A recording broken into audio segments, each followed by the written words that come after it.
नमस्कार दोस्तों, किसान भाइयों। आज हम आपको मिर्ची के बारे में जानकारी एक किसान से लेंगे और उसके बाद हम किसान से बातचीत करके आप तक पहुंचाएंगे। दो वैरायटी की मिर्ची है, उसके बारे में हम किसान से पहले पूछते हैं। आगे अंत में आप इस वीडियो को पूरा देखने की कोशिश करना चाहिए। सबसे पहली बात यही, ये मिर्ची है, एक वैरायटी की मिर्ची ये है और एक वैरायटी की मिर्ची है और एक ये वैरायटी की मिर्ची है।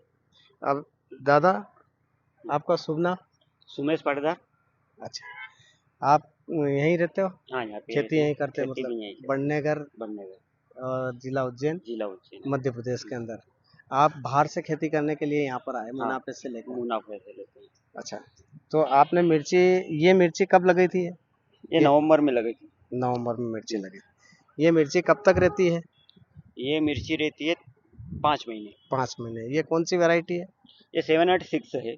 अच्छा, इसके कितने तोड़ हो गए अभी तक? इसका एक तोड़ हुआ, अभी ये दूसरा तोड़ अभी बाकी है इसका। हाँ, तो तोड़ ये 25 कुंटल निकल गई है। 25 कुंटल एक तोड़ में निकल चुकी एक तोड़ में निकल सकती है। 1 एकड़ में होगी लगभग? हाँ, ये 1 एकड़ में है पूरी। 1 एकड़ में आपको 1 एकड़ के अंदर इसमें शुरुआत से हम इस चैनल के माध्यम से आप पूरी चर्चा किसान तक बता सकते हैं कि हमने हाँ, किस बता। तरीके से लगाई, क्या करा, कौन कहाँ से नर्सरी लाए, कौन सा खाद डाला, कैसे पानी दिया, कितने दिन में पानी दिया और कितने बार कौन सी दवाई दी, कौन कौन सी आप बीमारी आई, और ये इसमें आपको कोई असावधानियाँ हुई हो तो वो भी बता दीजिए कि इसमें ऐसी असावधानी होती है, इसके लिए आप ये कर सकते हो। तो आप बताइए शुरुआत से कि आप सबसे पहले कहाँ से लाए ये नर्सरी? ये नर्सरी लाए थे अपने रायपुरिया से। अच्छा जिला झाबुआ। अच्छा। अच्छा। तहसील जिला झाबुआ। हाँ तहसील पेटलावद। हाँ। ये रायपुरिया से लाए थे। नवंबर में अपन लगाए थे। उसके पहले ड्रिप बेड बनाए, ड्रिप बिछाई, उसमें खाद डाला अपन ने। रासायनिक खाद ही डाला? हाँ, रासायनिक जैविक नहीं डाला इसमें? जैविक नहीं डाला। हाँ। उसके बाद फिर ट्रैक्टर से मल्चिंग बिछाई। उसके बाद इसमें छेद करे, छेद करने के बाद अपन ने पौधे लगाए। पौधे लगाने के बाद फिर इसको क्रॉप को ऐसे ढका अपन ने। अच्छा। ठंड नहीं लगे इसको। हाँ जैसे कि वो ये गिरता है हाँ, ओस, पौधे को भी पौधे को भी हाँ उससे ढका। बचा के रखा। उसके बाद 2 महीने बाद इसको क्रॉप कवर को निकाला अपने बाहर। हाँ वो निकाला। उसके बाद अपनी जो प्रक्रिया थी दवाई छींटने की, हाँ। उसको चालू करा। अच्छा। पानी दो मतलब एक दिन रोज छोड़ते अपन। अच्छा। एक दिन छोड़ के और एक दिन छोड़ के अपन खाद देते हैं इसमें।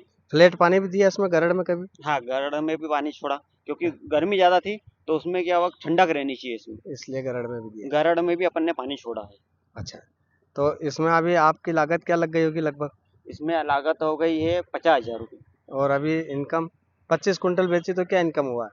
25 बेची है तो वो मतलब 20 रुपए किलो जाती है। उसके अच्छा हिसाब से जोड़ लो आप। अच्छा। अब आपका मुनाफा ही है, समझ लो। ये अब हाँ, जो ये तोड़ आया इसमें ये आप मुनाफा रहेगा अपना। ये मुनाफा तोड़। अब इसमें बीमारी कौन कौन सी है आपको जिसका बहुत सामना करना पड़ा? इसमें बीमारी एक तो पहले सबसे पहले थ्रिप्स लग गया। हाँ, थ्रिप्स आती है वो तो। थ्रिप्स आती है। हाँ, उसके बाद आती है एक बबूतिया की। बबूतिया। एक बबूतिया आता है, वो पत्ते के पीछे रहता है। हाँ, नीचे यहाँ नीचे डंठल में, ये यहाँ पे इसके नीचे रहता, हाँ, ये रहा। ये बबूतिया है। ये बबूतिया है। हाँ। ये चीज बबूतिया की है। हम्म, इसका ये सामना कर फफूंदनाशक, हाँ बोल फफूंद नाशक रहे वो बोलते हैं उसको। हाँ उसके बाद फिर मच्छर, सफेद मच्छर की, हाँ, इससे ही पैदा होते हैं इससे ही पैदा होते हैं। जी। ये आप 3 चीज कंट्रोल कर सकते हो तो हाँ, आपकी फसल एक एक्यूरेट बैठेगी और ज्यादा अच्छी लगेगी मतलब। और ज्यादा अच्छी लगेगी। अगर आप थ्रिप्स कंट्रोल नहीं कर सकते हो तो आपकी फसल वहीं की वहीं मुरझा जाएगी और इससे ऊपर के कुकड़े के पत्ते आ जाएंगे। हाँ, कुकड़े वो तो हो ही जाते हैं। तो मैं अब थोड़ा सा सुझाव देना चाहता हूँ इस चैनल के माध्यम से। दोस्तों, मेरे भाई किसान भाई पाटीदार जी ने बोला कि इस थ्रिप्स के बारे में मैंने आपको बोल दिया कि नीम और उसका करना चाहिए। आप वीडियो देखो तो फिर मैं एक बार दोहराता हूँ कि नीम के पत्ते उसेड़ के नीम का उसके अंदर रस, और नीम आपको पीपीएम, ज़्यादा पीपीएम वाला नीम तेल, और उसके अंदर नींबू निचोड़ के आप स्प्रे करें और ज़मीन में भी आप दे सकते हो। ये उससे कड़वास रहेगी, आपके पूरे पौधे पे कड़वास रहेगी, थ्रिप्स नहीं आएगी।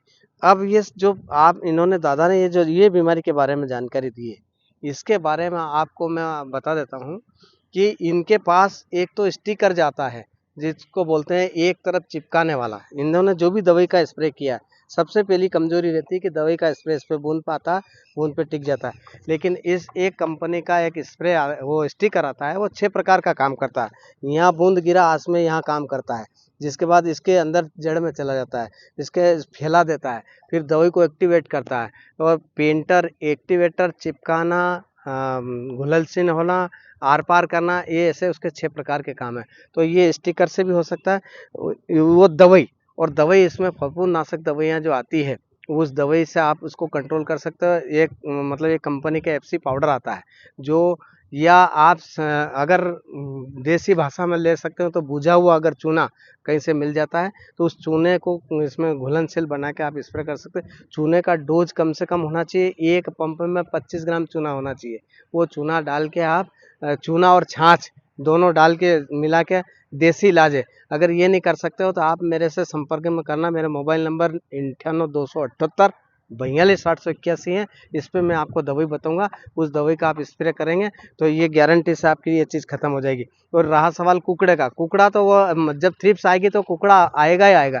इसमें 2 प्रकार के कुकड़े रहते हैं, एक तो ऊपर की साइड रहते हैं और एक ये पत्ता नीचे की साइड रहता है। इसमें ऊपर की साइड है तो ये फफूंद से आया, और नीचे की साइड रहता है वो फंगिसाइड से आता है। तो फंगिसाइड के लिए बहुत सारी मार्केट में दवाइयाँ हैं रासायनिक, पर इन्होंने रासायनिक दवाइयों का इस्तेमाल किया। अगर इसमें थोड़ा भी 25% या 10% भी अगर जैविक चीज़ों का इस्तेमाल करते तो ये अधिकतर इसमें उत्पादन बढ़ाते और बीमारियों को निजात देते।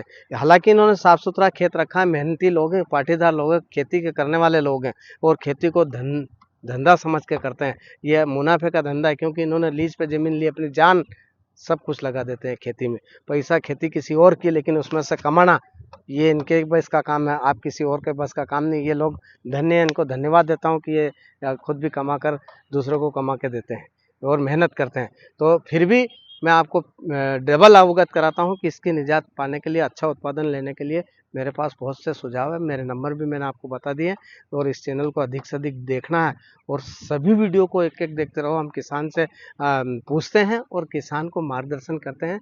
तो दोस्तों, इस चीज़ से आप फ़ायदा ले सकते हैं। हिंदुस्तान के अंदर, ये हिंदुस्तान का एक गौरव आपके साथ जो खड़ा है, ये आपकी सेवा कर रहा है, आपको सुझाव दे रहा है, और खेत खेत पर जाके बोल रहा है। क्यों दादा, हमने आपसे कुछ लिया क्या?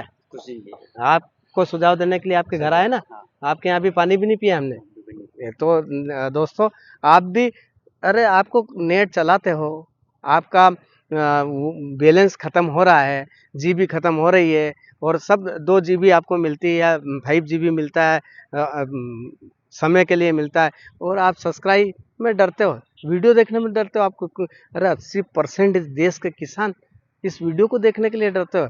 मुझे ताज्जुब होता है, मुझे ऐसा अंदर से महसूस होता है कि मैं इस काम के लिए अच्छा नहीं कर रहा हूँ, इसके लिए, आप किसानों के लिए, ऐसा मुझे लगता है, फील होता है। नहीं दोस्तों, पर मैं फिर भी नहीं छोड़ूंगा इस काम को। आप चाहे करें ना करें, देखें ना देखें, मैं हिंदुस्तान में चलता रहूँगा, और किसानों से मिलता रहूँगा, किसानों को अवगत कराता रहूँगा, किसानों से बात करता रहूँगा, और किसानों को सुझाव देता रहूँगा। ये फिर मैं कह रहा हूँ, जय हिंद, जय भारत, थैंक यू, धन्यवाद।